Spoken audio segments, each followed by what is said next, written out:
सगळे पंचपक्वान्न एका बाजूला आणि ही कालवण भाकरी एका बाजूला. रेसिपीजचे कितीही शॉर्ट्स बघितले, अगदी तोंडाला पाणी सुटलं तरी रात्रीच्या जेवणात भाकरी आणि कुठलंही एखादं चुरून मुरून खाता येईल असं कालवण असलं म्हणजे आपलं जेवण झालं.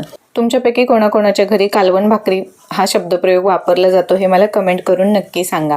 तर इथे बटाट्याची भाजी करते, वेगळं काही नाही, पण याच्यामध्ये परवा दिवशी मी जो तीळ कारळ्याचा कूट केला होता तो टाकलेला आहे.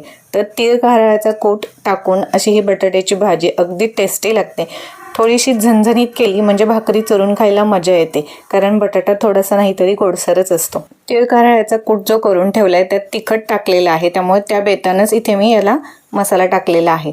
तर तुम्ही देखील असे तीळ कारळ्याची चटणी करून ठेवून भाज्यांमध्ये टाकू शकता, किंवा ती चटणी फक्त तेल टाकून भाकरीसोबत देखील खूप सुंदर लागते. तुम्ही देखील एकदा या पद्धतीनं बटाट्याचं कालवण करा आणि कालवण भाकरीचा आनंद घ्या.